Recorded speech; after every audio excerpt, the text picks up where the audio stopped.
Browns, Ravens. Ravens won this one 16-10.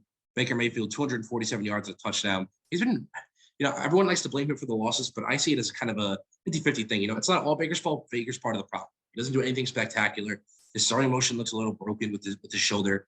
I think Baker really hasn't developed as much as he needed to, A, but B, that shoulder is definitely hurting him still. So it's hard to say. I don't think this year is the year that determined Baker Mayfield didn't involve him. I say you got to give him another year or two. I'd probably say at least another next year when he gets out of the shoulder injury, when it heals finally, and you really allow him to play. Browns went to 6-6. Ravens are 8-3. Ravens pretty much have this division on lockdown at this point. Browns could, if they win a decent portion of their last final remaining games, could make the wild card spot. It's really going to depend how they play throughout the rest of the season here. Kareem Hunt's back into the lineup, has 7 carries for 20 yards. You had Nick Chubb with 16 yards on 8 carries. They're splitting the carries. I didn't love Kareem Hunt coming off the injury. I believe they sat him in the fourth quarter because they a little bit of strain, not really a re-aggravation of the injury, but just him just working through it. Browns are on bye this week, so I'd imagine that coming out of the bye, Kareem Hunt should be relatively back to normal, which would be fun to see.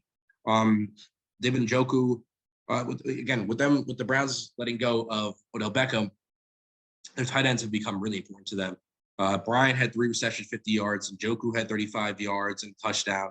Then Hooper didn't catch anything here, but again, they're going very heavy tight end sets. Defensively, you had 12 tackles from Harrison, as well as a fantastic interception by him. So he had a really good game here. Johnson had a really nice interception to sack from Garrett, which again, him leading the NFL in sacks, and he keep those sack numbers up. Had an interception from Delpit, as well as this interception from Ward. I think the Browns defense really played their part here. Their offenses will really let them back. Lamar Jackson, 165 yards, 1 touchdown, 4 interceptions.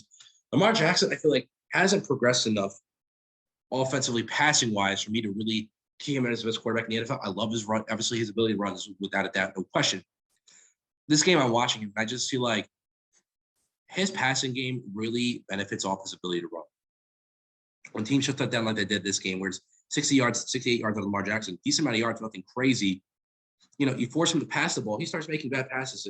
That pass right through the interception to Johnson, it was like, I didn't love that ball. It was kind of a 50-50 ball in a very bad place.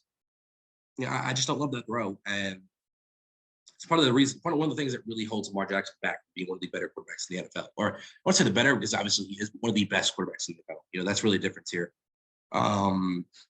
Andrews had 65 yards on a touchdown, and then defensively, Bowser had a sack, and then I believe Owe had a sack. I don't think nobody picked off Baker in this game, but